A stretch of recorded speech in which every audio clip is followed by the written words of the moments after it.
Irmãos, bom dia, graça e paz da parte do nosso Senhor e Salvador Jesus Cristo, seja com cada um de nós, amém? Amém, Jesus.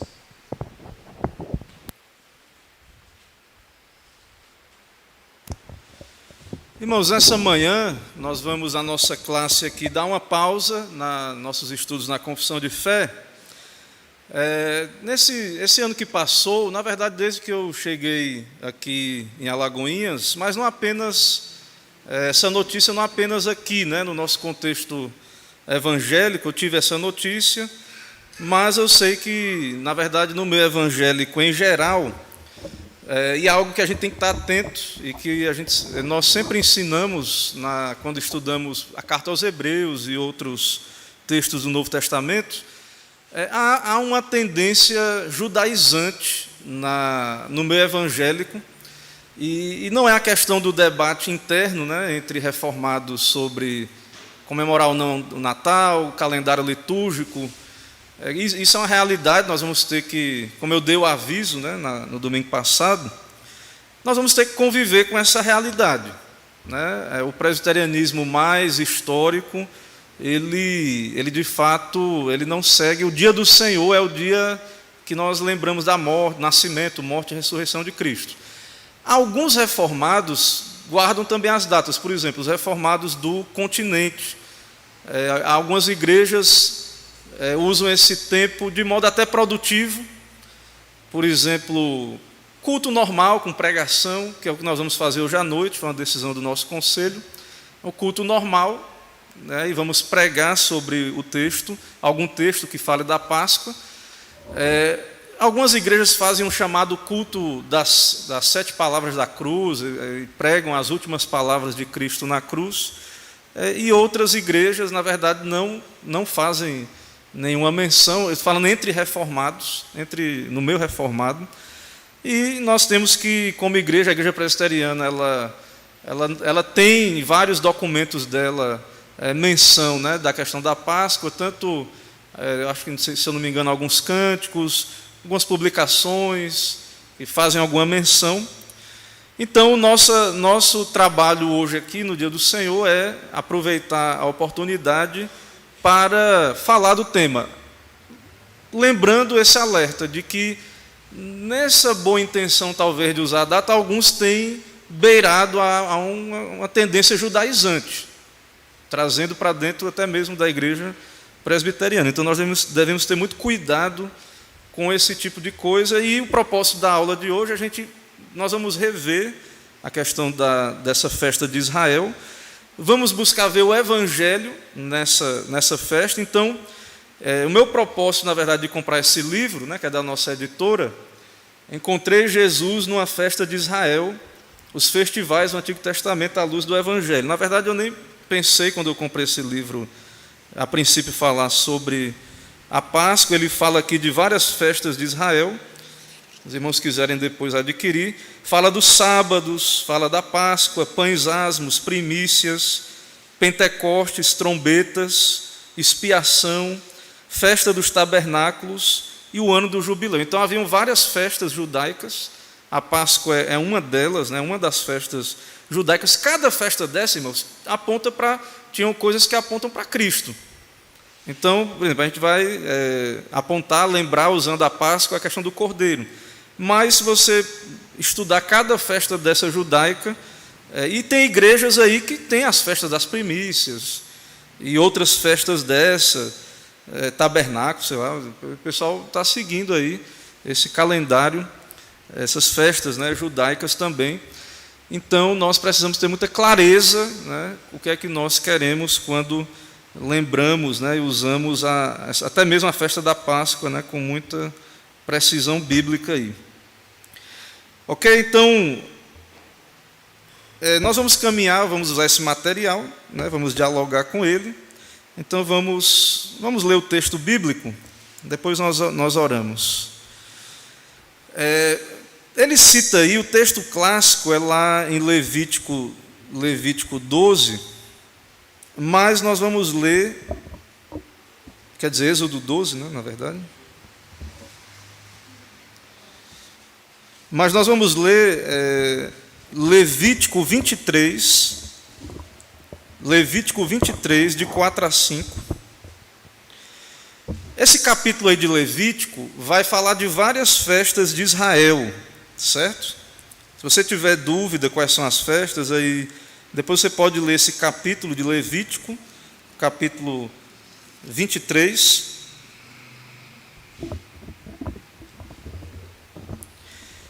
Levítico 23, de 4 a 5, diz assim: São estas as festas fixas do Senhor, as santas convocações, que proclamareis no seu tempo determinado. No primeiro mês, aos 14 do mês, no crepúsculo da tarde, é a Páscoa do Senhor. E aos 15 dias deste mês é a festa dos pães asmos do Senhor. 7 dias comereis pães asmos. No primeiro dia tereis santa convocação, nenhuma obra servil fareis, mas 7 dias oferecereis a oferta queimada ao Senhor. Ao 7º dia haverá santa convocação, nenhuma obra servil fareis. Então, na verdade eu li até o 8 aí. Perceba que a festa da Páscoa e a festa dos pães asmos são duas festas separadas, viu? Nós vamos ver aqui que depois elas se misturaram, essas festas. Mas eram duas festas separadas. Vamos orar então.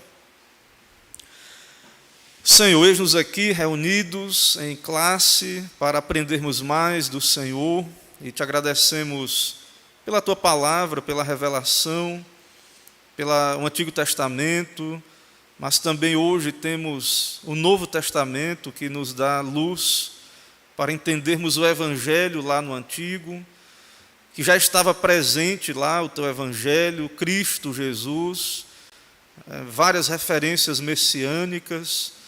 Fala aos nossos corações, ó Pai, nos instrui, que o teu Espírito também use essa instrução para o nosso bem, que toda glória seja a ti, ó Pai. No nome de Jesus, oramos gratos. Amém. Irmãos, então, nós vamos ver o contexto da primeira Páscoa. Na verdade, essa ideia de matar animais para cobrir o pecado, isso começa lá depois da queda, nós já falamos disso lá em Gênesis, mas a Páscoa dada ao povo, esse rito da Páscoa, ele é dado ali no contexto das pragas do Egito, a 10ª praga.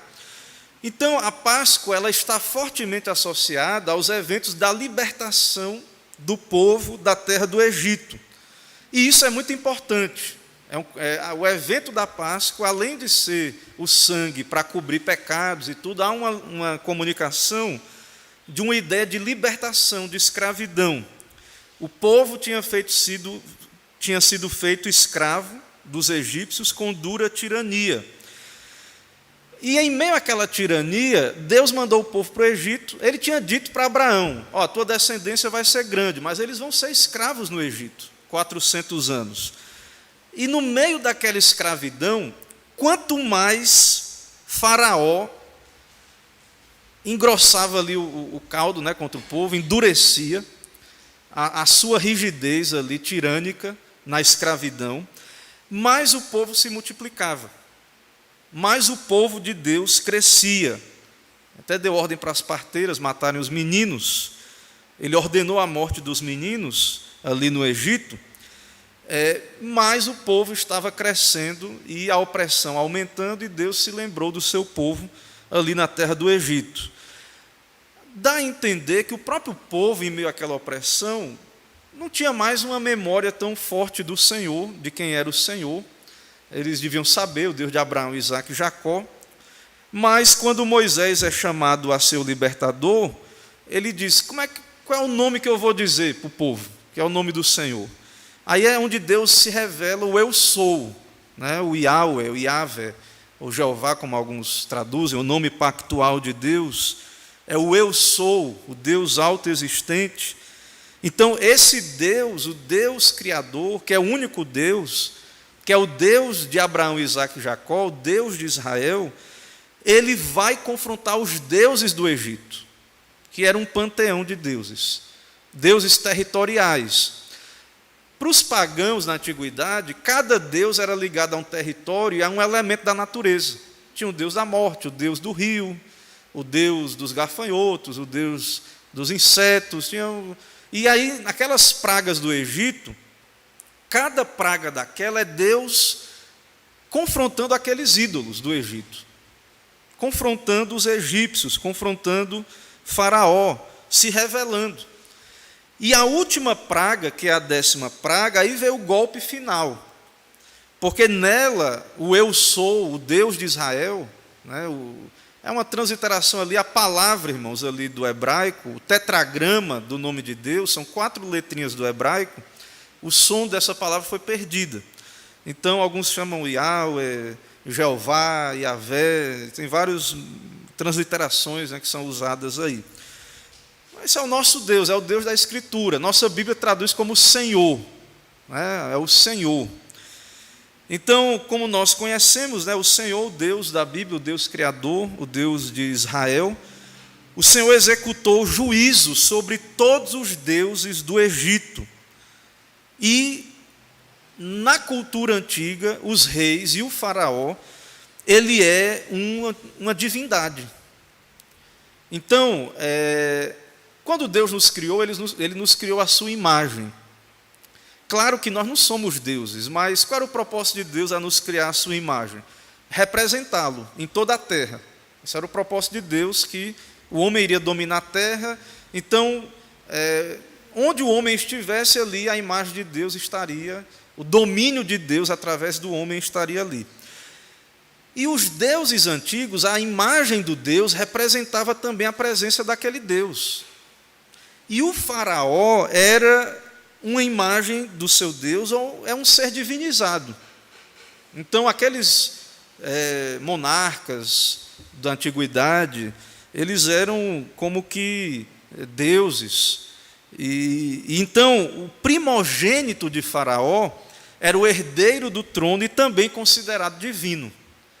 Então, quando a 10ª praga vem, aquilo é um golpe terrível contra aquela idolatria da figura de Faraó, e Deus está tirando o seu povo ali com grandes juízos, pragas, né, sobre a terra do Egito. Então, nós devemos lembrar disso, que o povo estava escravizado, com dura tirania, eles se multiplicaram, etc., mas Deus puniu o Egito e os seus deuses. Então, esse é o pano de fundo da festa da Páscoa. É uma festa solene, é uma santa convocação, né? O povo tinha que se apresentar ali diante do Senhor como culto, né? Na verdade, no Antigo Testamento tinham 3 festas obrigatórias que o povo viajava, porque depois que o povo entrou na terra, não podia fazer a Páscoa em qualquer lugar, não. Eles tinham que ir lá no sacerdote que matava e imolava o cordeiro, para sair sangue. Então, era no lugar que Deus havia dito que tinha que ser. Então, lembre que tanto o dia do Senhor, o sábado da Antiga Aliança, quanto essas festas, eram culto, eram dias de culto, as pessoas iam adorar a Deus. E essa coisa do sacrifício fazia parte do culto do Antigo Testamento. Isso é parte da adoração de Israel. Então, esse culto, essa adoração e a festa da Páscoa especialmente, encenava o drama da redenção. Ali é tipo um teatro, através daquele cordeirinho, era algo visual que tipificava o próprio Cristo, aquilo que o próprio Cristo veio para fazer. Então, ali era um drama encenado da redenção. E o que é que a Páscoa já aponta ali no Antigo Testamento? Que a base da aliança, para que nós tivéssemos vida, haveria morte, deveria haver morte. E nós vamos vendo que a Bíblia vai esclarecendo que a morte viria, era a morte do Messias, do Salvador. Então, Deus está dizendo que aceita um cordeiro substitutivo. A Bíblia diz o quê? O salário do pecado é a morte. A alma que pecar, essa morrerá. Deus está revelando o quê? À medida que a história da redenção está acontecendo.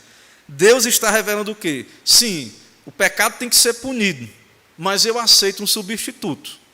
Mas não é qualquer substituto. Tem que ser um cordeiro perfeito. Alguém santo, sem mácula. Então, Deus aceita um sacrifício substitutivo, mas não é qualquer sacrifício, não é qualquer oferta. Então, nós sabemos que a oferta que vai ser aceita é a oferta do perfeito Filho de Deus, do perfeito Cordeiro Santo, que é Cristo Jesus. Então, a libertação custa caro, né? Para quem está sendo liberto, para quem foi liberto, é tranquilo, alguém está pagando no seu lugar. Alguém derramou sangue para você ser livre, para você estar livre. Mas teve um preço que foi pago, a morte. Teve que acontecer a morte de um substituto. Então, essa libertação viria por morte, por sangue, e ela nos coloca numa outra relação com Deus, não mais de escravos do pecado, mas livres e filhos de Deus. Mas como é que era essa Páscoa? Como é que ela acontecia?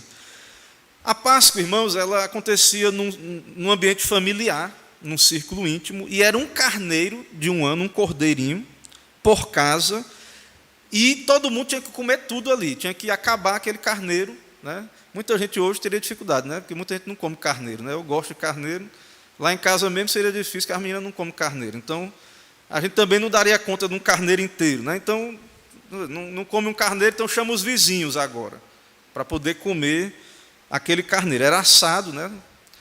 Não era cozido, era um carneiro assado. Então, só poderia chamar o vizinho se aquela família, as famílias eram grandes, como nós sabemos, então geralmente a família ia comer o carneiro inteiro. Então, mas não era qualquer carneiro, teria que ser um cordeiro sem defeito. Ele era escolhido no 10º mês, mas imolado no 14º dia. Então, o carneiro, imagina, um carneiro de um ano, é um carneirinho, um tenro, né? E veja que ele diz assim, que ele era escolhido no 10º dia, então era examinado lá o carneiro, né? Vamos ver se tem defeito, o carneiro, etc. E aquele carneiro ficava ali, você ficava vendo o carneirinho pulando, saltando para um lado, saltando para o outro, o carneiro. E aquele carneiro que estava ali, escolhido ali no meio da família, depois ele seria morto. Ali na porta da casa. Pegar o cutelo, a faca, cortar o pescoço, ia gritar, ia sair sangue, e aquele sangue seria passado nos umbrais da porta. Então era mais ou menos isso que ia acontecer. E a carne era assada no fogo. E se sobrasse alguma coisa, teria que ser queimado. Tinha ervas amargas e pães asmos, que era o acompanhamento. Era carne com pão e ervas amargas. Certo? O traje, a roupa, era traje informal, traje de viagem, porque a ideia da Páscoa é que o povo estava saindo do Egito. Então eles tinham que estar ali, sandália no pé, cajado na mão, eles iam fugir do Egito.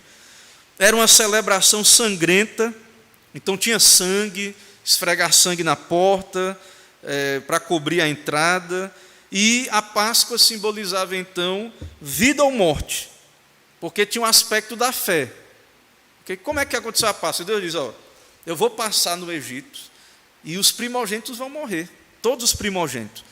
Mas vocês, o meu povo, façam a Páscoa, matem o cordeiro, passem o sangue, que quando o anjo da morte passar, então eu não vou matar os primogênitos do povo de Deus. Então, mesmo se um judeu não fizesse isso, o filho dele, primogênito, teria morrido. Então tinha um aspecto da fé, eles precisavam crer naquilo que Deus havia estabelecido. Então, irmãos, imagine a coisa bem... Para a gente é difícil hoje, né? Muita gente cresce na cidade, nunca viu matar um boi, matar um carneiro, matar um porco, matar uma galinha, né? Muita gente nunca só vê no supermercado congelado, né? Formato lá congelado, dentro de bandeja. Muita gente que não viu, né? Tem pessoal que cresceu muito esse negócio de hotel fazenda, o pessoal levar os filhos para ver bicho, porque o povo cresce na cidade, nunca nem viu um bicho. Então, quem tem contato aí com a zona rural sabe como é, né? Para matar, no caso aqui, eles imolavam. Então, manchas de sangue, nos ouvidos gritos agudos do animal que morriam, cheiro nas narinas, depois cheiro de carne assada, depois na boca. Então veja que tudo isso era muito sensorial. Ervas amargas, lembrando a opressão do Egito. Os pães apontando, pão sem fermento. Inclusive no Novo Testamento, o fermento ele aponta para o pecado, que é aquilo que escravizava o povo. Nós vamos falar do pecado, que é um dos elementos do evangelho que tem lá na Páscoa. Então, agora é pães sem fermento, pães asmos. E o cordeiro representando um substituto. E que Deus nos aceita, Deus não nos mata, porque o cordeiro morreu, um substituto morreu em nosso lugar. A palavra Páscoa, né, segundo John Sittem aqui no seu livro, já vi o pessoal falando que é passar por alto e tal. Ele diz que essa palavra Pessar, do hebraico, que pegou do egípcio, vem do radical egípcio Pesh, que é um termo que retrata a imagem vívida de um Deus que abre as suas asas sobre o seu povo a fim de protegê-lo. Então a ideia de cobrir, de proteger. Já vi alguns falando que essa palavra tem a ver com passar por alto. Deus passou e não matou os filhos de Israel porque estavam cobertos com sangue, né, o sangue do cordeiro. Então, ao mesmo tempo que Deus está livrando o seu povo, Ele está punindo os deuses egípcios. Ele está salvando, salvação e juízo estão acontecendo lá no Egito. Lembre disso, certo? Deus está salvando o seu povo por causa do sangue, mas o povo lá, os pagãos, os egípcios, estão debaixo do juízo. Essa Páscoa ela foi celebrada 2 vezes no deserto e depois só já na terra, na época de Josué. Houve uma lacuna, o povo parou de celebrar. E se você ler a Bíblia com atenção, você vai ver essa Páscoa acontecendo na história dos reis de Israel, geralmente em períodos de avivamento. O povo esquecia da lei de Deus, se desviava. Geralmente, quando havia um avivamento, o pessoal retornava para Deus, eles celebravam a Páscoa, certo? É claro que a Páscoa ela passou por algumas mudanças dessa Páscoa original. Algumas tradições foram sendo acrescentadas, algumas coisas naturais, né? Porque o povo ele não tinha mais que estar preparado para sair. Eles entraram na terra, agora eles não tinham mais aquela ideia de sair do Egito, né? Não era mais uma refeição familiar, mas comunitária. Então, depois de um tempo lá dentro da terra, essa se tornou uma refeição comunitária. Não era mais cada um na porta da sua tenda, mas agora eles celebravam lá onde Deus havia dito, né, em Jerusalém, lá no lugar do templo.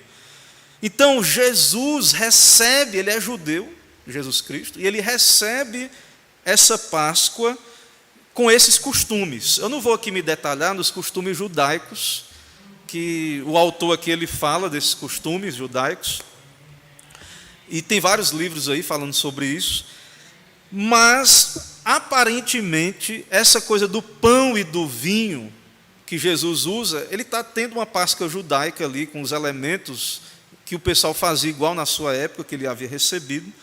Então, essa última ceia, possivelmente era uma refeição seder, que acontecia no ritual da Páscoa. Então, já tinha aqueles elementos ali, segundo, pelo menos, os comentaristas, parece que algumas coisas foram sendo colocadas ali, e aí Cristo, ele celebrou essa Páscoa. Porém, irmãos, o foco desse material, achei muito bom, que nós vamos ver aqui, é que ele diz o seguinte aqui no material: Jesus fez mais do que celebrar a Páscoa, ele a encarnou. Né? Ele a encarnou. Tem um ditado aí que o pessoal diz assim, eu não mando o recado, eu sou o recado. Né? O pessoal diz, isso é uma expressão aí que o povo diz, eu não mando o recado, eu sou o recado. Pronto, Jesus, ele é a Páscoa, ele não, né, ele encarnou a Páscoa, ele é o Cordeiro, o Cordeiro é ele, é como João Batista diz, eis o Cordeiro de Deus.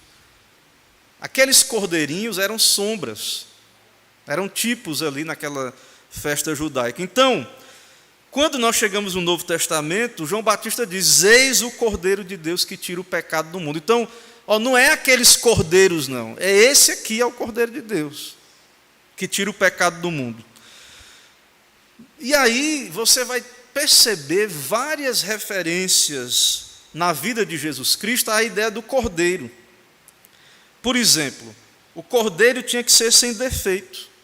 Então Jesus tinha que ser, para ser o cordeiro, ele tinha que ser sem defeito.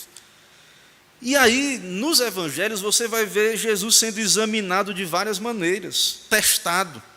O pessoal caçou defeito no cordeiro, examinaram. Na Páscoa, quando ela virou lá no templo, o pessoal, eles criavam carneiro, né, nas suas casas. Só que o autor diz que acontecia muito assim, porque os sacerdotes queriam vender carneiro. Então, tudo que era defeito, eles traziam o carneiro deles, tudo que era defeito, eles achavam no carneiro, para poder vender o do templo, né, o deles. Então, geralmente era melhor você comprar o carneiro oficial lá do templo, que era vendido lá, do que você trazer um, senão o pessoal ia ver algum defeito. Então, o carneiro ele era examinado. Vamos ver se tem algum defeito aqui. Jesus foi examinado. Jesus passou por vários testes. Os fariseus com perguntas. Essa moeda aqui é de quem? É de César ou é de Deus? E o pessoal ficava admirado, porque ninguém viu defeito nele, ninguém conseguiu achar nada o que dizer. Então, vários exames foram feitos. Jesus passou pelo tribunal de Anás e Caifás. Acusaram ele de blasfêmia, sem um testemunho inválido, né, que não tem sentido nenhum. Depois, diante de Pilatos, o que é que Pilatos fez? Pilatos examinou, a mulher dele teve um sonho, ele tentou ver o que era. Daqui a pouco Pilatos ele olha e rapaz, esse homem não é digno de morte, não. Ah, mas crucifica-o. Aí Pilatos vai lá e lava as mãos. O que é que Pilatos está dizendo? Né? Sem ele perceber, né? Que não tem motivo de morte. Né? Esse cordeiro não tem defeito. Não encontraram crime no nosso Senhor. Na cruz também continuou o teste. Continuaram zombando dele. Ele teve que suportar a zombaria. Disseram assim: tu não é o Messias? Cura-te a ti mesmo. Tu não é o Messias? Desce daí dessa cruz. Imagine aí você. Deus, o Deus Criador, o Salvador. As pessoas zombando dele, escarnecendo, e ele pacientemente, até que ele cita o Salmo 22, Deus meu, por que me desamparaste? Que é um salmo messiânico. Então esse salmo aponta para o Messias. Os salmos são messiânicos. Os salmos revelam os sofrimentos de Cristo, sua aflição. Então, quando Jesus diz assim, Deus meu, por que me desamparaste? Ele está dizendo que eu sou aquele que o profeta lá nos Salmos falou. Eu sou o Messias, o Salvador. Então, vários testemunhos vão sendo dados. E temos o testemunho do próprio tribunal de Deus. O próprio Deus deu testemunho de que ali é o Cordeiro Santo. Onde é que está isso, pastor? Mateus 27, 51. Mateus 27, 51. Temos aí o véu do templo se rasgando e eventos catastróficos associados à crucificação. Mateus 27, 51. Diz assim: eis que o véu do santuário se rasgou em duas partes, de alto a baixo, tremeu a terra, fenderam-se as rochas, abriram-se os sepulcros, e muitos corpos de santos que dormiam ressuscitaram. Então, na crucificação, ali, naquele contexto, o véu do templo, nós sabemos que ali era o culto, só quem tinha acesso era o sumo sacerdote uma vez por ano. Então, o acesso a Deus não era aberto, não era todo mundo que tinha esse acesso, era representativo o culto. Quem entrava no seu lugar era o sacerdote, lhe representando, uma vez por ano. Você ficava lá de fora, você não entrava no ambiente lá, não. Você ficava do lado de fora, levava a sua oferta e o sacerdote ia lá lhe representar. Então, o véu se rasgou, e é terremoto, e escuridão, os sepulcros se abriram, gente ressuscitou. Então, a própria criação, os eventos ali, testificando de que aquele de fato é o Filho de Deus. Tinha um centurião que também testemunhou. Tinha um soldado romano ali, um centurião. Mateus 27, 54. Os centuriões que com ele guardavam Jesus, vendo o terremoto e tudo o que se passava, ficaram possuídos de grande temor e disseram: verdadeiramente este era filho de Deus. Então, mais uma vez, o testemunho sobre Cristo, de que Ele é o Cordeiro Santo de Deus. E aí, irmãos, todas as Escrituras se cumpriram. Várias passagens messiânicas do Antigo Testamento se cumpriram em Jesus. Um exemplo, lá na celebração da Páscoa, tinha que ser um cordeiro sem defeito e não podia quebrar os ossos do cordeiro, do animal. E quando Jesus estava na cruz, era um costume, porque os soldados, os outros ladrões, na verdade, assim, os ladrões, né, não morreram logo, e Jesus já consumou a sua obra, entregou o seu espírito, mas eles tinham que quebrar os ossos. Era costume deles quebrar os ossos. E aí viram que ele já havia morrido. E apenas pegaram a lança e furaram o seu lado, ali, para poder garantir que ele havia morrido. E sem perceber, eles cumpriram a Escritura. Porque a Bíblia diz: nem lhe quebrareis osso nenhum. Então, há vários testemunhos nas Escrituras, daqueles que estavam ali ao redor, testificando de que este cordeiro era de fato um cordeiro sem defeito, é o Senhor Jesus Cristo. E isso, irmãos, perceba que Jesus, quando ele está ali na cruz, ele está cumprindo tudo aquilo que a Páscoa, a festa judaica, apontava. Por exemplo, o cordeiro era preso às 9 da manhã, porque assim, tinha muito cordeiro morrendo na festa, porque era para cada grupo um cordeiro, como vocês veem lá na instituição. Mas tinha um cordeiro que era pelo povo todo, que o sacerdote imolava. Um cordeiro que era para o público, para todo mundo. Esse cordeiro, ele era preso às 9 da manhã. Imagine você, na hora que o sacerdote estava prendendo esse cordeiro, lá, Cristo estava sendo pregado na cruz. Esse era o horário tradicional para imolar o cordeiro para o povo, certo? Ele estava sendo preso na cruz. Primeiro o cordeiro era preso, depois tinha a imolação, que é cortar a garganta e matar. Essa imolação do cordeiro era à tarde. E, conforme Sittemann diz, quando o sacerdote cortava a garganta do cordeiro, ele fazia uma declaração litúrgica, porque aquilo era um rito. Ele dizia: está consumado. Então, às 9 da manhã, Jesus foi pregado na cruz, o cordeirinho lá também, representando o povo, foi lá, amarrado lá, preso. Na parte da tarde, quando o sacerdote, no exato momento que o sacerdote foi imolar o cordeiro, o nosso sumo sacerdote, Jesus Cristo, que também é a oferta, ele é o sacerdote e a oferta, ele ofereceu o sacrifício de si mesmo, clamando: está consumado. Então, na cruz do Calvário, Cristo, ele continua sendo sacerdote, ele é sacerdote, segundo a ordem de Melquisedeque, ele é profeta, sacerdote e rei, e ele é a oferta, ele é o sacerdote e ele é a oferta. Então, ele está cumprindo aquilo que estava lá sendo, nas sombras, encenado, aquilo que o cordeirinho estava lá sendo encenado.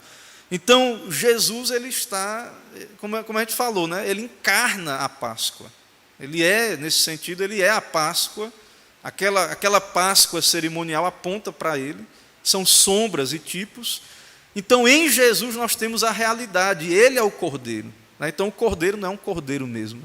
O Cordeiro é um de nós.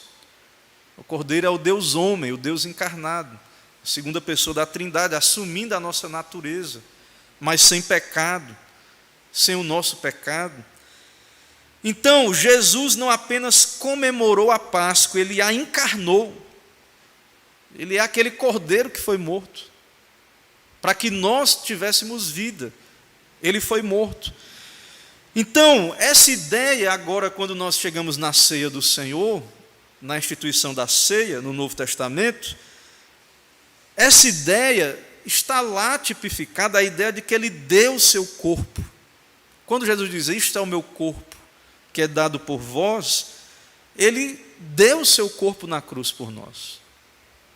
Durante toda a sua vida, né, foi uma vida de sacrifício, de obediência em nosso lugar. Mas ele foi até o fim, e ele ofereceu o seu corpo, a sua vida santa, na cruz do Calvário, e ele aceitou toda a aflição e injustiça sobre ele mesmo. Ele derramou o seu sangue, aí ele diz, isto é o meu sangue, o sangue da nova aliança. Cristo deu o seu sangue para cobrir os nossos pecados.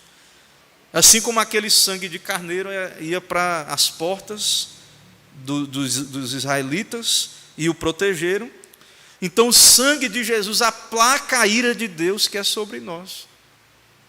Então, fora do sangue de Cristo, fora de Jesus, o mundo está debaixo da ira. Nós estávamos também, antes da conversão, antes de crer em Jesus.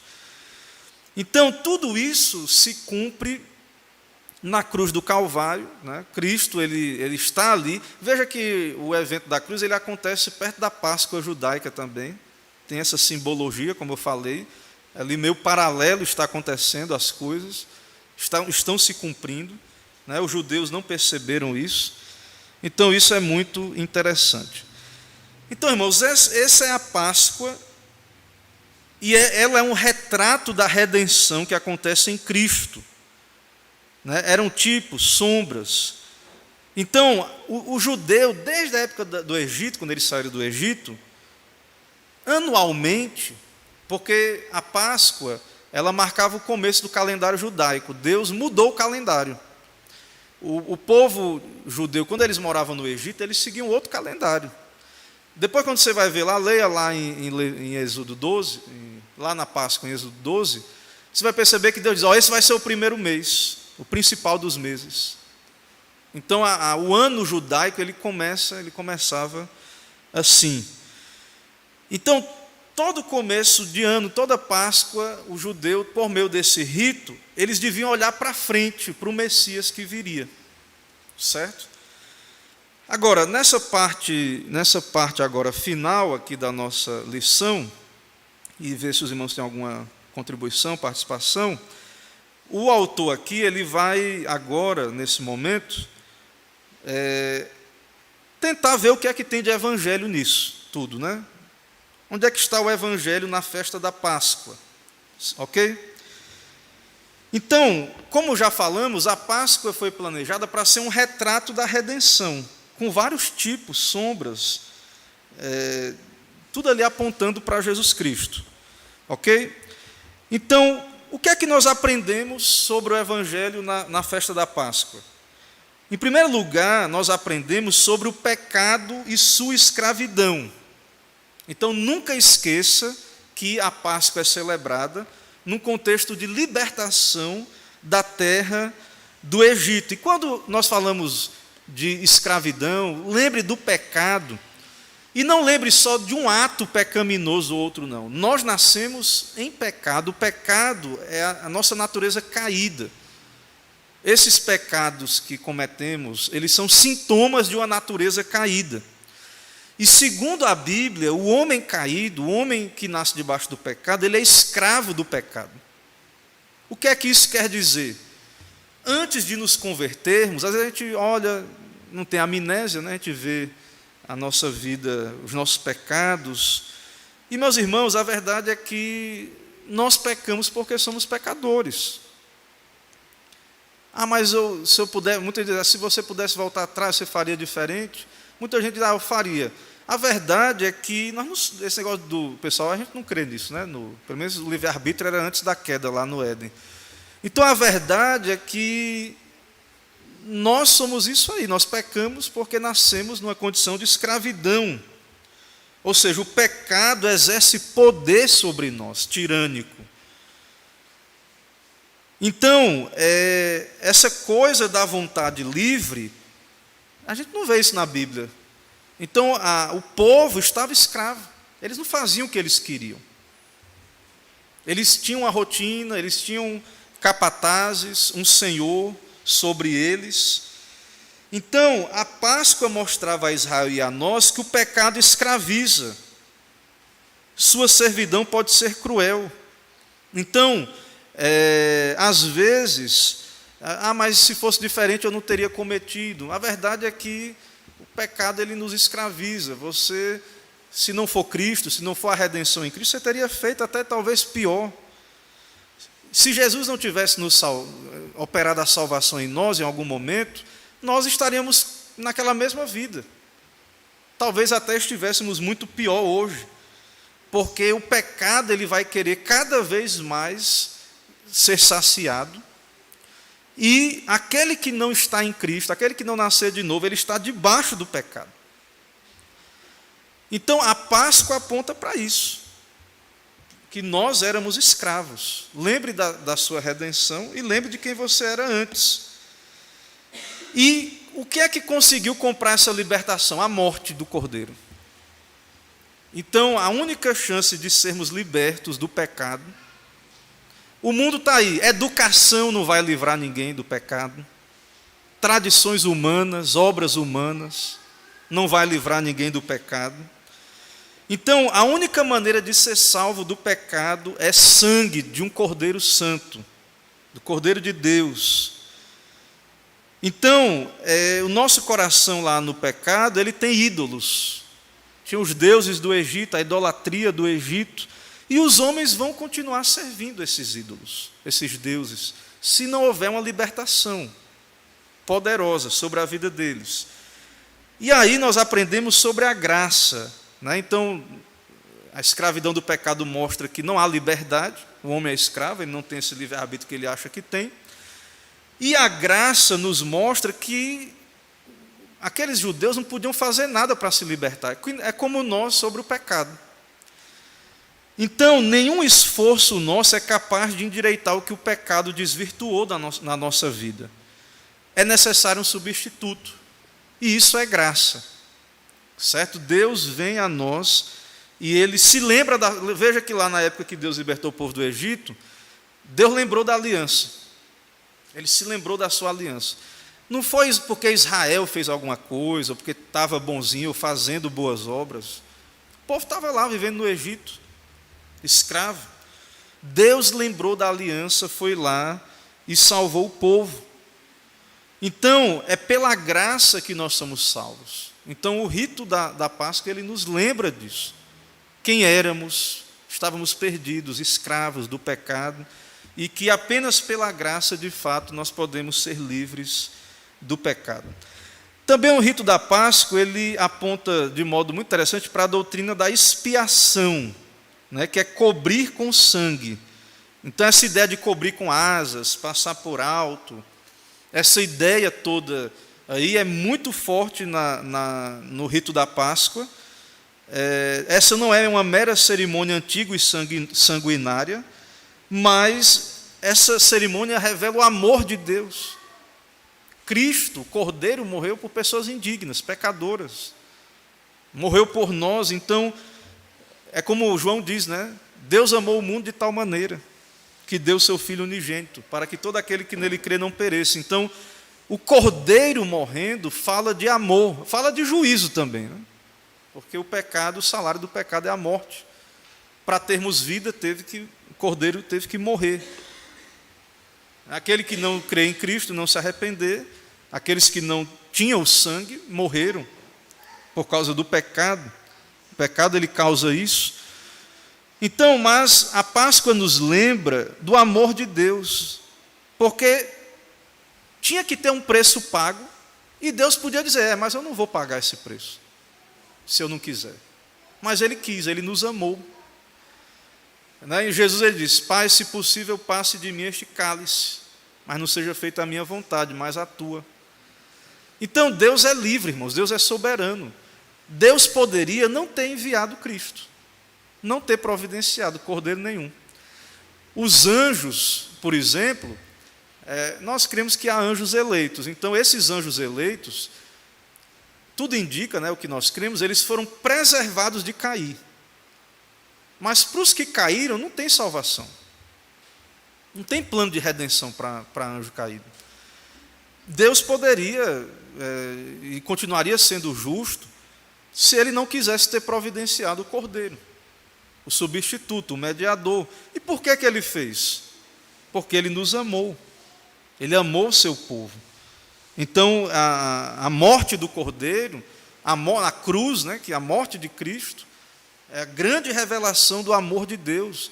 Então, quando você pensar em amor, não pense em uma coisa abstrata. Olhe para a cruz de Cristo. Cristo morrendo por rebeldes, indignos, que não mereciam nada, mereciam tão somente o inferno, a condenação justíssima de Deus, é o que mereciam. E Cristo está morrendo na cruz por nós, pecadores como eu e como você, rebeldes, indignos, cheios de pecado, nascemos em pecado. Não somos como Cristo, sem defeito, mas somos cheios de pecado, estávamos escravos antes da nossa conversão. Então, Deus amou pessoas que não eram amáveis, não tinha nada para amar. Ele olhou lá na eternidade, foi que Deus viu em cada um de nós. Deus não viu nada, irmão, só viu imundícia, podridão, pecado. Então, amor, veja aí a ideia de amor. Deus viu o pecado, a coisa inconveniente, indigna, e ele amou mesmo assim. Irmãos, nós temos que pensar sobre isso como igreja de Cristo. O tipo de amor, porque há uma inundação aí fora, né, de um tipo de amor injusto, que passa a mão na injustiça, um tipo de amor que não se doa nesse sentido como Deus. Então, um modelo de amor de Deus, o amor de Deus ali na Páscoa, na cruz do Calvário, é uma coisa espantosa para o mundo, porque o mundo ama o que é agradável para ele, né? O mundo ele vai amar o que ele acha legal, agradável. E Deus, quando ele nos amou, ele viu, assim, era mais fácil ele ficar enojado e descarregar a sua ira sobre nós, mas Deus é amor. E como é que a gente sabe disso, né? Porque ele revelou esse amor nas Escrituras, ele nos deu o seu Filho para morrer em nosso lugar. Então nós éramos inimigos, nós matamos o Filho de Deus. Nós matamos o Filho de Deus. Nós roubamos a Deus, nós idolatramos com ídolos do coração e outras idolatrias, nós tomamos o nome do Senhor Deus em vão, nós não guardamos o tempo que é de Deus, um dia em 7 que Deus diz. Todos os mandamentos nós quebramos da lei de Deus. Tudo aquilo que é a vontade revelada de Deus, seus mandamentos, nós quebramos. E Deus nos amou mesmo assim. E aí outro assunto que nós aprendemos lá na Páscoa, a justificação pela fé. Primeiro assim, que na justiça dos homens, por exemplo, você comete um crime. Aí eu digo assim, não, justiça, eu vou pagar no lugar do meu irmão. Deixa eu ficar preso. A justiça diz, não, ele que tem que pagar. Ele que cometeu. Na justiça de Deus, irmãos, não é injusto que Cristo pague no nosso lugar. Deus aceita. Então, eu pequei, você pecou, mas Deus diz, não, eu aceito o sangue de Cristo, a justiça de Cristo. E aí entra a justificação pela fé, porque os méritos de Cristo são aplicados a nós. Cristo é o cabeça, ele é o nosso representante. Se você é representado de Cristo, porque assim, saiba de uma coisa, você nasce debaixo da representação de Adão. Ah, mas eu não votei em Adão. Mas não importa, você é representado por Adão. Você entra nesse mundo representado por Adão. O pecado de Adão é seu. A natureza pecaminosa de Adão é feita sua.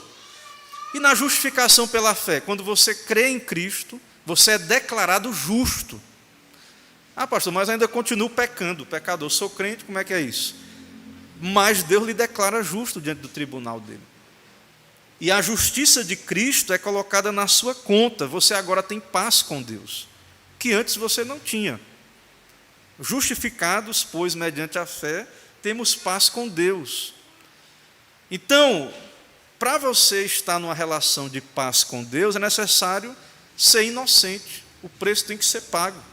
Sangue teve que ser derramado. Então, essa paz com Deus nos capacita a viver de modo santo e também ter a alegria de adorar a Deus. Outra coisa que nós aprendemos na Páscoa, irmãos, é a liberdade. Então, o povo era escravo, mas foi liberto para o quê?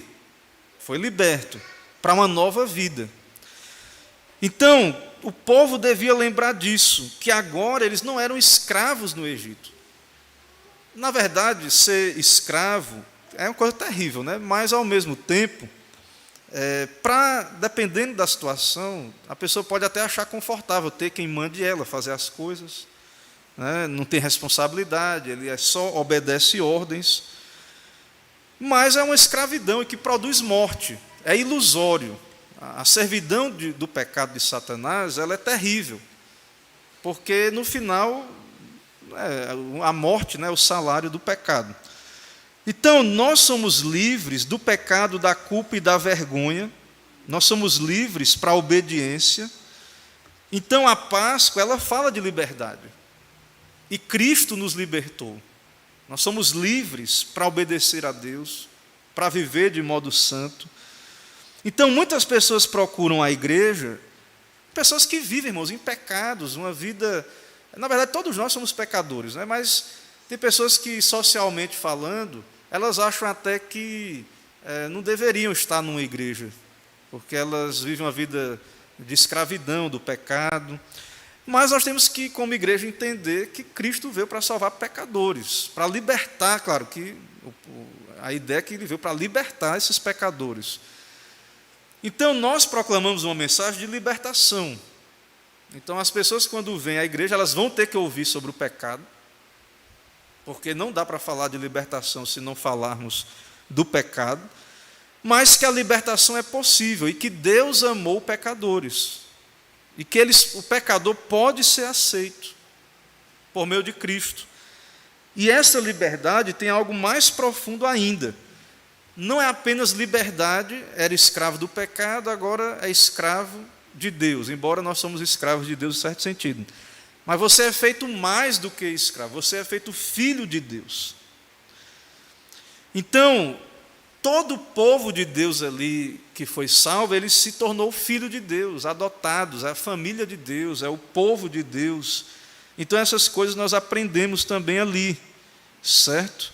E as pessoas que vêm à igreja, que se convertem, não importa os pecados, né? Não tem pecado, eu acho que é o nosso catecismo que diz que não existe pecado tão grande que, mediante o arrependimento, Deus não perdoe. Tem aquele mistério da blasfêmia contra o Espírito Santo, que geralmente quem cometeu esse pecado não se arrepende. Mas, irmãos, Deus salva pecadores. E é por meio do sangue de Cristo, da justiça de outro. Então, essa mensagem de libertação, a gente vê aí, a iniquidade está crescendo, né? A falta de ordem, o pecado.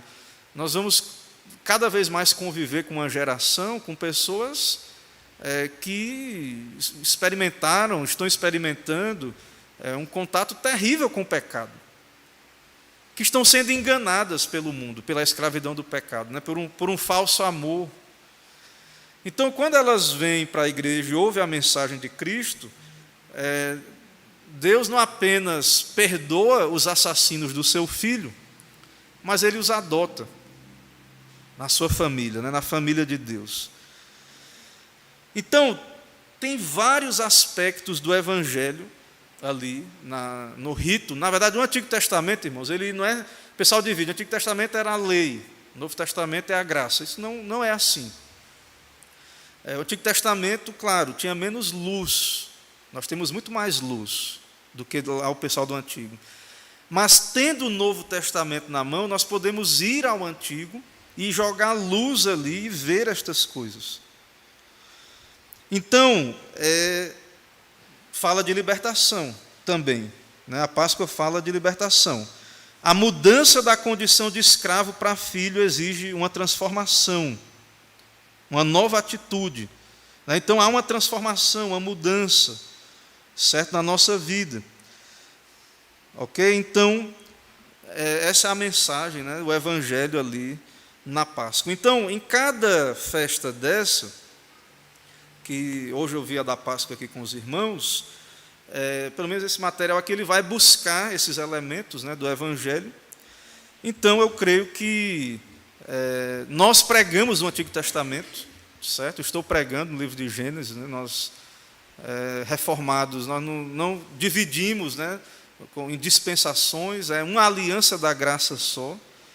Só que nós temos o Novo Testamento, nós temos luz para jogar sobre o Antigo, certo? Mas nós não rejeitamos o Antigo Testamento, apenas devemos entender, né, olhando para o Antigo Testamento, o que é que se cumpriu, o que é que houve a continuidade, a descontinuidade entre o Antigo e o Novo.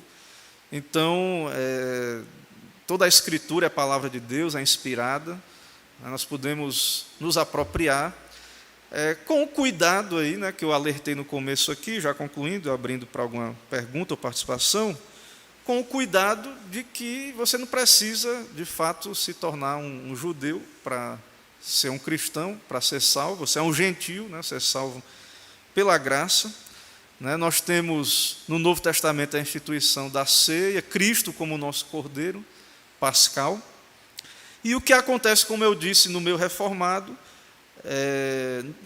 os reformados não acreditam assim, que devemos comemorar a Páscoa literal. Hoje o que acontece em alguns grupos é usar a data para falar do assunto, né? E outros grupos aí, evangélicos, não sei se usam, né? Mas existe aí essas variações aí, ok? Irmãos, dúvidas, perguntas, participações? Tentei expor. Sim, presbítero. Sobre a questão do pecado. Existe no setor de educação uma corrente que acredita, e acredita assim literalmente, de que o erro faz com que haja uma aprendizagem, ou seja, existe uma didática para o erro. Sim.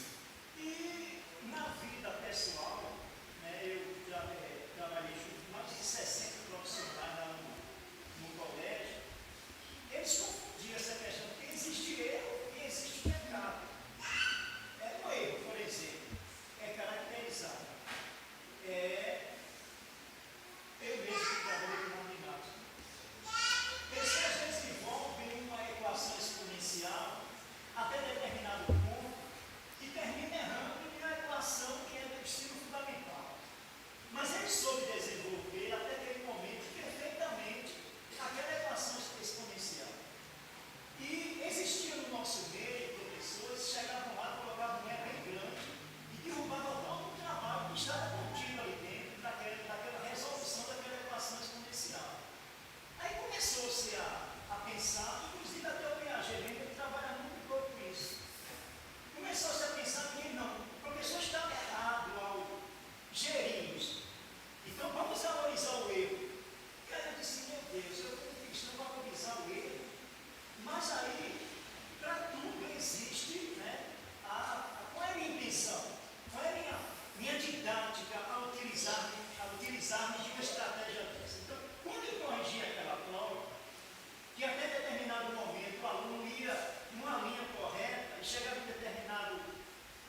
pessoas, elas nascem com uma natureza caída. Então, o pecado essencial é essa natureza caída, independente das ações que ela venha a se materializar. Quer dizer, quando eu chego a materializar o pecado, é porque já está vivo. Então, já vem da essência, já vem da queda, como o seu pintor. Então, essa coisa de cultuar o erro leva a cultuar o pecado. Né? A aprendizagem, nós aprendemos com os acertos. E os erros se conseguem. Era essa a minha visão, mas não veio. Né? Inclusive Mateus, né, numa escola bíblica aqui, eu vou aproveitar o gancho, porque ele citou a questão do PPP, Projeto Político Pedagógico. E aí nós passamos 16 anos com um governo de esquerda. E eu peguei boa parte desses anos em sala de aula. E eles vêm de lá do MEC as diretrizes para nós formarmos o PPP. Isso não significa que essas diretrizes elas têm que ser aplicadas aqui em Alagoas e na unidade escolar do meu trabalho, literalmente isso não ocorre, como o Mateus deixou transcrever ali na fala dele.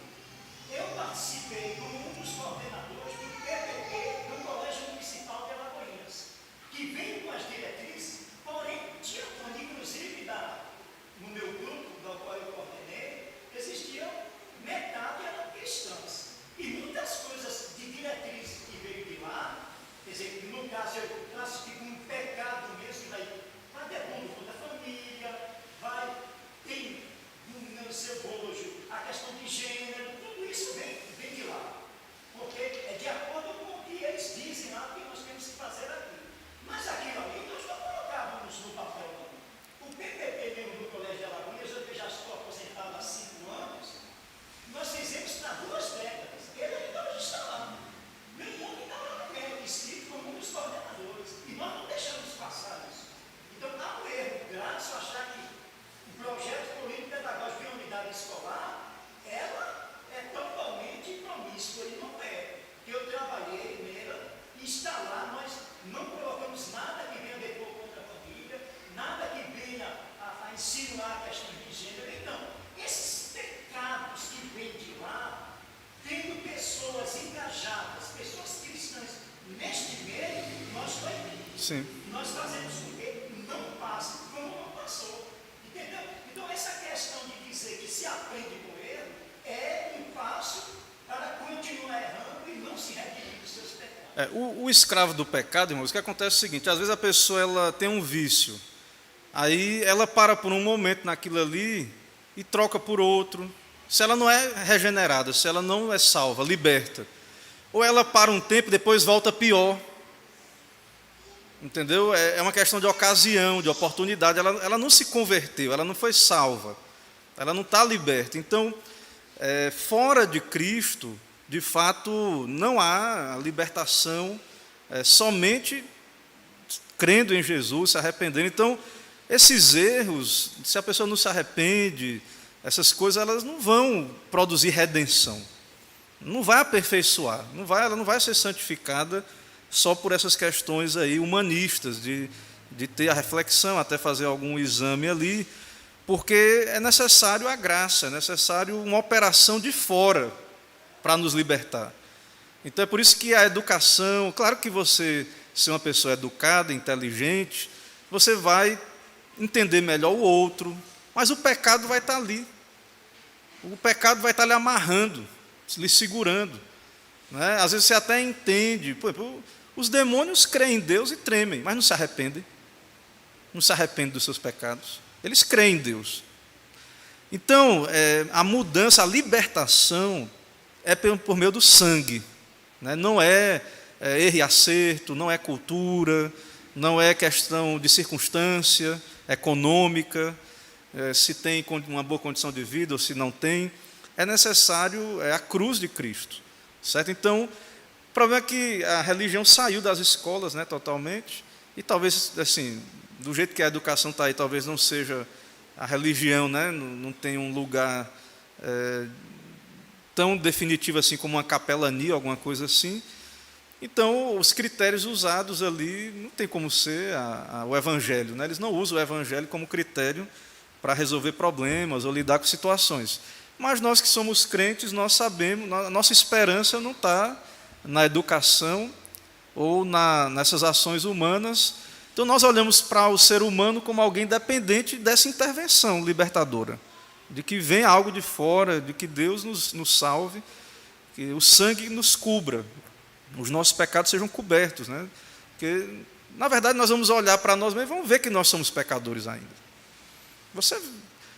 Todo dia Lutero dizia, né, que o pecado é como a barba. Você tira e todo dia você vai lá no espelho e está lá de novo nascendo. Então, não tem como, entendeu? Não tem como. Então, essa é a nossa condição. Mas justificados, perdoados, né, nós vamos sendo santificados, etc. E aí vem o desafio de viver como um povo livre. Porque o pecado ainda tem a sua presença, mas nós já somos livres dele. Temos a lei de Deus, os seus padrões. Então, nós precisamos viver nesse mundo como um povo de fato liberto, né? Então, a Páscoa, ela nos lembra disso, da libertação, da escravidão. Então, o crente que ainda está escravizado a algum pecado, ele não está dando um bom testemunho, né, de cristianismo. Entendeu? Porque o cristianismo, Jesus nos liberta, né? Não somos perfeitos aqui, mas nós não deveríamos nos conformar com alguma prática de pecado. Então, se cai, levante, se arrependa, né? Busque graça, se volte para a cruz. Então, trate o problema, né? Como o presbítero Romeu falou, de modo bíblico, porque, de fato, não condiz o cristianismo com escravidão ao pecado, né? Não é condizente. Irmãos, alguma pergunta? Diga lá, meu irmão Emerson. Falar aí no microfone. Assumir aqui o microfone, que fica melhor para os irmãos ouvirem, né, essa questão. É mais uma contribuição, né, do que uma pergunta sobre a questão da Páscoa. Sim. Da nossa comemoração da Páscoa. O senhor destacou aí uma questão muito importante, que é acerca da teologia bíblica da Páscoa, né, de como nós podemos, como cristãos, harmonizar o entendimento do que aquilo que estava no Antigo Testamento foi cumprido e perfeitamente estabelecido no Novo, né? Jesus é a nossa Páscoa e ele cumpre perfeitamente tudo aquilo que o Antigo Testamento predizia. Mas eu gostaria de falar com os irmãos aqui brevemente sobre uma questão de como nós fazemos parte do povo de Deus, que ele pertence ao povo de todas as eras, né? Com o fechamento do cânon do Novo Testamento, eu gostaria de falar brevemente com os irmãos acerca de como a igreja cristã, ao longo dos séculos, ele entendeu essa questão da Páscoa. Eu vou tentar ser muito breve, muito breve mesmo, é só um pequeno resuminho ali que eu tentei fazer, né, para apresentar essa questão. A gente divide, meus irmãos, a história da igreja entre a era pós-apostólica, né, a era primitiva, a era patrística, que é a era dos pais da igreja, a era medieval, a era da reforma, né, cujo qual nós somos filhos aí da era da reforma, e a era moderna e contemporânea, já chegando para nossas épocas. E nós podemos ver, meus irmãos, a partir da era primitiva, que a Páscoa, não é? Na era primitiva, existia muita confusão acerca do que era o cristianismo, porque ele era uma religião que, em tese, teria saído do judaísmo, né? Era mais uma seita do judaísmo.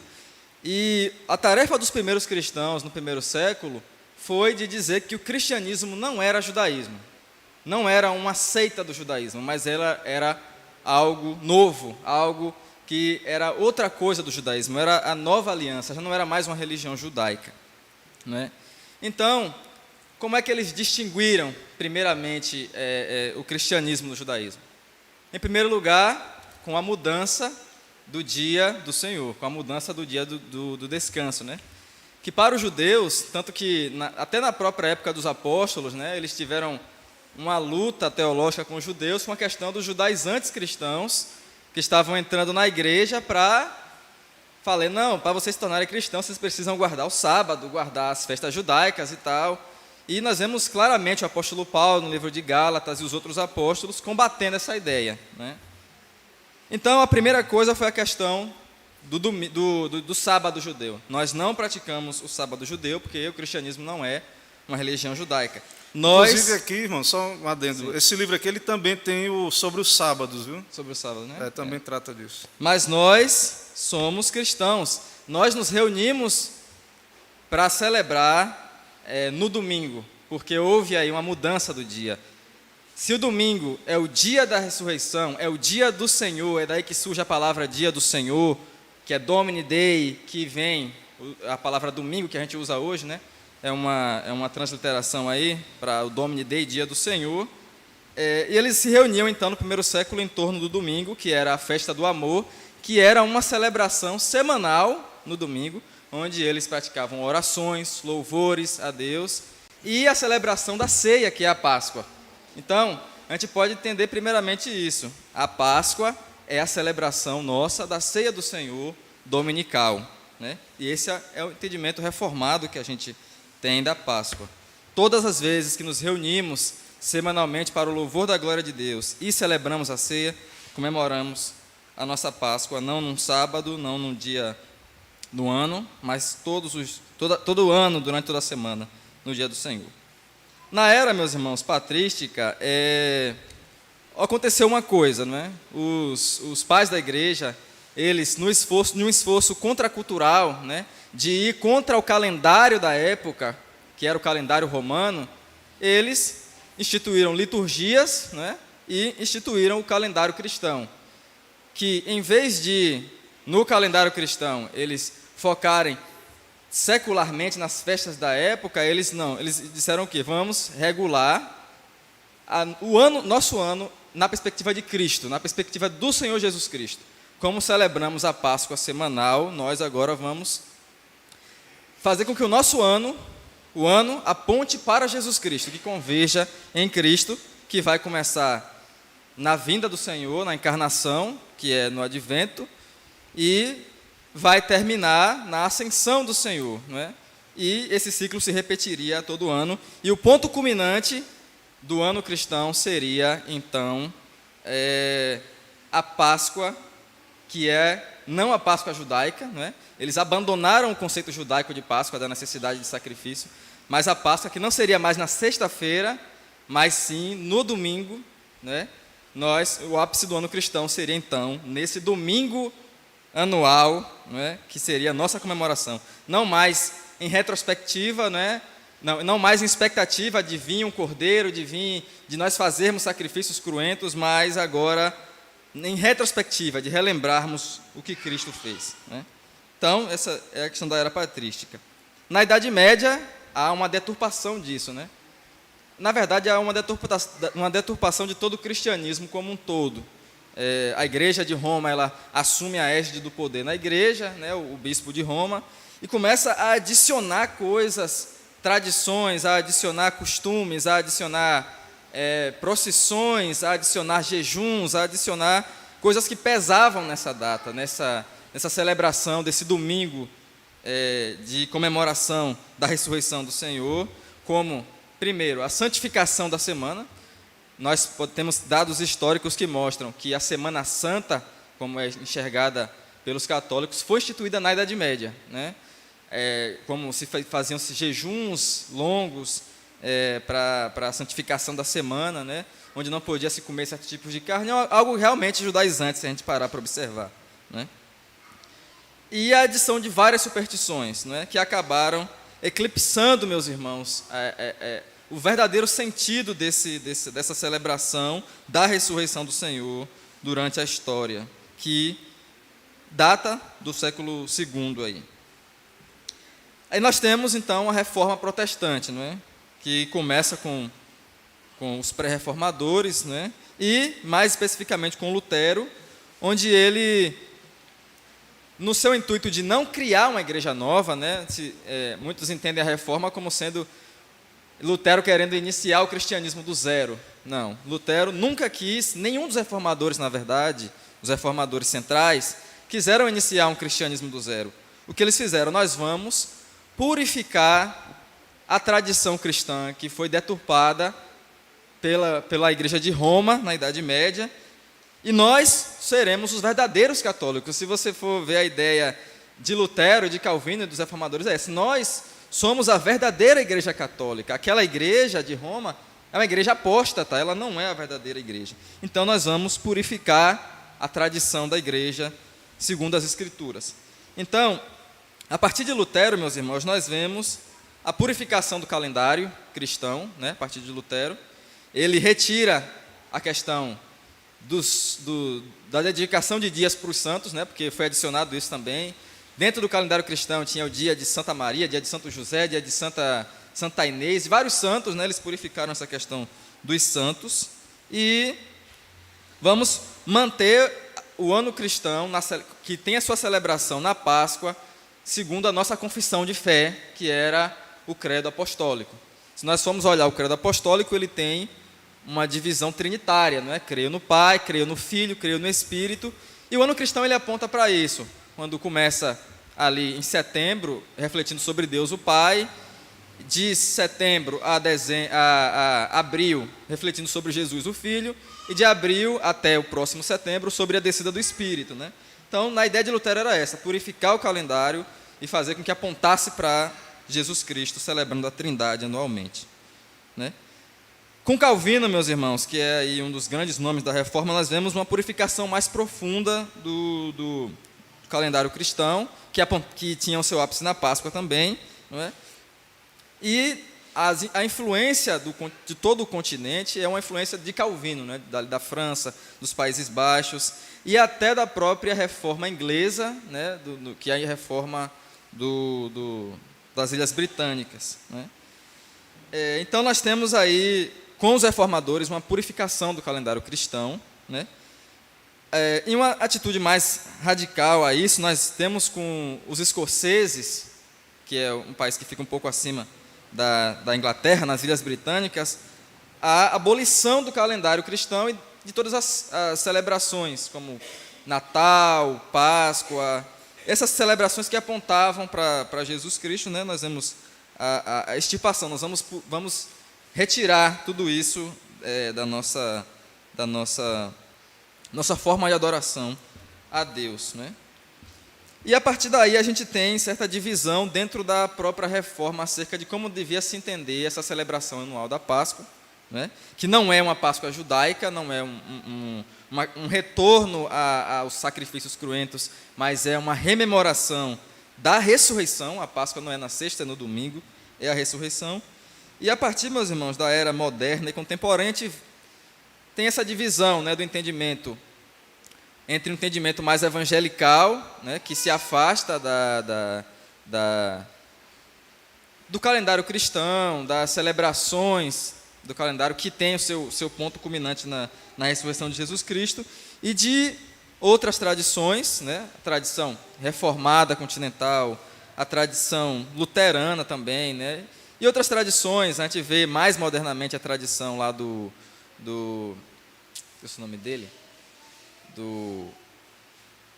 Poxa, me fugiu o nome. John Wesley, né? Do John Wesley também, da igreja metodista, que também tinha certa guarda, né? Certa observação desse calendário, né? E a gente chega até os nossos tempos de hoje, né? No qual nós estamos muito divididos acerca dessa questão. Para muitas igrejas, nós reformados entendemos, né, que a nossa Páscoa, ela é a ceia do Senhor, que é celebrada semanalmente em comemoração à morte e ressurreição de Jesus Cristo, relembramos, mas dentro do nosso meio presbiteriano também temos, como o pastor falou no começo, né, cantões que dão uma olhada mais especial para essa data, não com superstições, né, não com, tipo assim, nós vamos santificar a semana, tal, como se houvesse Semana Santa, mas eles olham especialmente para a data da Páscoa, anualmente, como aquilo que Thomas de Kempis chamou de uma imitatio Christi, né? A imitação de Cristo. Nós observamos o caminho de Cristo pela via dolorosa, que ali, desde a sua entrada em Jerusalém e todo o seu caminho de sofrimento. Nós vemos o livro de João, ele nos expressa perfeitamente isso, né? O livro de João, ele se dedica não à vida inteira de Jesus, mas só aos últimos dias. E muitos, né, meditam durante essa semana, que para mim, pessoalmente, né, na minha opinião, é uma semana muito maravilhosa para se refletir acerca disso, né? E que nós possamos, meus irmãos, então, pensar, não é, acerca dessas coisas e como nós devemos observar a ressurreição do Senhor. Não somos judeus, não estamos celebrando uma Páscoa judaica, mas, em paralelo ao sacrifício de Cristo, nós observamos e olhamos para Cristo, que é a nossa Páscoa anualmente, nessa data mais específica, né, que nós olhamos para Ele. Bem, meus irmãos, então foi só uma contribuição para uma demonstração Então, breve, irmãos, muito com breve relação à questão dos pais, assim, é muito complicado, assim, só um retoque à questão histórica aí. É muito genérico você dizer assim, os pais da igreja pensavam assim. É a mesma coisa que, quando você fala assim da nossa confissão de fé, que você colocou aí como uma linha mais radical, né, os escoceses, os puritanos, não havia um consenso também. Então, assim, haviam anglicanos lá na Inglaterra, que os anglicanos seguem calendário litúrgico. Então, assim, o que a nossa confissão de fé traz foi um consenso, e que a IPB não segue, porque ela não adota o diretório de culto, né, a nossa denominação não adota, ela tem outros princípios de liturgia. Mas, assim, só um retoque, assim, particularmente eu acho complicado você pegar assim, os pais da igreja, a igreja primitiva pensava assim. Na verdade, sempre houve, isso que a gente está vendo agora, eu acho que o que a gente tem que absorver é que essas coisas sempre existiram na história da igreja, mas houve um consenso de uma época, talvez numa época prevaleceu. Então, nós, como somos igreja presbiteriana, se você olhar para o presbiterianismo histórico lá atrás, você vai ver que o melhor consenso foi, juntamente com a influência ali de Calvino e da Escócia, abolir. O presbiterianismo que vem depois, já, talvez, se você olhar para a nossa igreja, vai haver pensamentos diversos, mas talvez, se você for pegar estatisticamente, vai prevalecer essa ideia, talvez, de aproveitar a data. Mas tem também quem queira aproveitar de modo supersticioso também. Então, assim, eu acho só que o único ponto, né? Acho não, né? Eu entendo que o único ponto que você tem que ter cuidado aí é com essa generalização. Essa época, e é muito resumida assim, muito fácil, e lá era assim, porque você tem que ter muita pesquisa mesmo, para você chegar e afirmar esse tipo de coisa. Os pais da igreja, que pais da igreja? Tinha pai da igreja que pensava totalmente diferente em várias coisas, tinha pai da igreja herege, entendeu? Tinha até mesmo Agostinho, que é um pai da igreja bem ortodoxo na parte da salvação, tinha coisas que Agostinho falava que não é aproveitável, né, biblicamente falando. E hoje nós temos essa questão, né? A nossa igreja, ela adota a confissão de fé como um sistema de interpretação integral, mas tem as cartas pastorais, nós temos aí várias questões e variações aí na questão, e cada um vai se apegar ao documento ali que vai dar base, né, para a sua perspectiva. Mas eu entendo que a igreja, talvez o que isso nos mostra, é que a igreja ela teve historicamente, eu acho que isso existiu sim, essas disputas, mas o que chega para a gente é o que prevalece. Então, quando você lê os pais da igreja ali, ou quem venceu o debate, então, você não tem acesso a tudo que todos os puritanos diziam. Você tem várias pregações de alguns, são mais os debates, tudo que está ali por trás. Então, o que nos chega o diretório de culto é um documento cristalizado que chega para a gente. Mas isso foi discutido numa assembleia com 121, que não pensavam igual, né? Então, nós somos conscientes como igreja, devemos ser, que nós recebemos esses consensos, né? Nós recebemos esse consenso desse caldinho aí teológico de discussões. E aí a gente tem que conviver com isso, né, como igreja. Então, por exemplo, o Joel Bick, ele não é presbiteriano, ele é reformado, mas eu estava vendo, um colega colocou lá no grupo de pastores, na igreja dele, eles fazem o culto das 7 palavras da cruz, eu acho que ele é continental, né? Então, eles seguem esse calendário, mas ele não é presbiteriano também. Então, aí já é outro debate. Entre reformados amplos, eu acho que tem que ter bem mais tolerância, existe, né, essas duas maneiras. E aí, nós, como presbiterianos, temos que ver, a igreja, a IPB, né, tem que ver nos seus documentos, nas suas decisões conciliares, se vai dar espaço para uma coisa ou outra para convivência. Inclusive, rapidamente só para concluir, esse ano deve sair, já está pronto, eu já dei uma lidinha, mas deve sair a carta sobre, foi uma consulta sobre a questão dos neopuritanos, E, aparentemente, o que a carta coloca lá é que haja respeito e diálogo para quem segue uma coisa ou outra. Então, essa é a tendência da IPB, essa é a tendência da nossa igreja, né?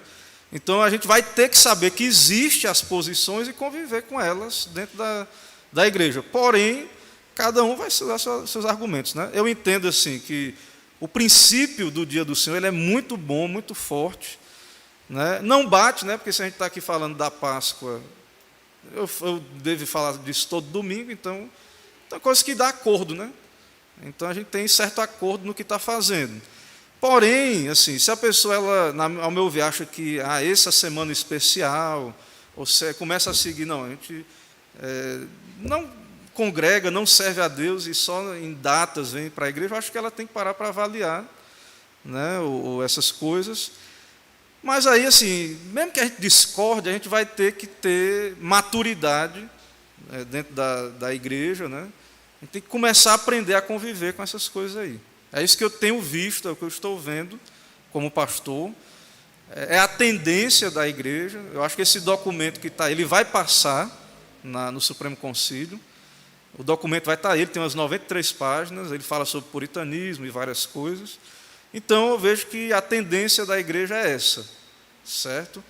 Claro que conviver com o contraditório não é fácil. É claro que a ideia de ter uma confissão de fé é ter uma unidade também. Mas se ela não existe, né, ela não existe na prática, a gente tem que conviver, a gente não vai fingir que não existe. Né, não vai fingir que não existe. Então, precisa orar muito, né, ter sabedoria, amar a igreja, não romper a unidade da igreja, mas ser fiéis, né, às nossas convicções. A gente tem que achar um caminho aí, e eu creio que é mais ou menos por aí que a nossa igreja vai. Então, vai de conselhos, vai de cada igreja local, de ministros, né?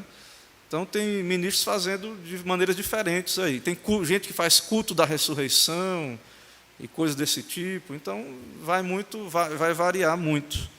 Eu acho que a nossa opção, hoje, o que está sendo feito, já é para mim, eu entendo que é um ponto de convivência bom. Não é o dia do Senhor, mas a gente está usando o dia para falar do assunto. Eu acho que fica um meio termo aí interessante, que é o que a gente faz no Natal também, né? Então, eu acho que tem gerado uma boa convivência aí. Mas eu já fui de igrejas que não tinham isso. Não, já participei de igreja que não, normal, a vida que segue, mas os crentes daquela igreja estavam acostumados com isso. E o conselho tinha aquela visão e pronto, e para mim também estava tranquilo. Entendeu? Então, eu caminho dessa maneira. Irmãos, o tempo já avançou bastante, vamos orar e a gente conclui com essa oração. Senhor, nós te bendizemos por esse dia que é teu, dia do Senhor, e poder meditar nesses assuntos. E sabemos que não sabemos de tudo que estava ali, os detalhes, mas o que o Senhor aprove a nós revelar, o Senhor nos tem dado na tua palavra. E assim pedimos ao Senhor que dê sabedoria, ó Pai, ao teu povo, que nos ajude a ser fiéis aos princípios da palavra, a pregar sempre o teu evangelho e saber que no centro da nossa vida está a morte, o nascimento, a morte, a ressurreição do nosso Senhor, e que teu Espírito aplique essas verdades ao nosso coração. Nos dá um dia de paz, nos traz a noite para ouvir a tua palavra. É o que pedimos, oramos em nome de Cristo Jesus. Amém. Irmãos, vamos em paz. À noite, se Deus permitir, estaremos aqui novamente.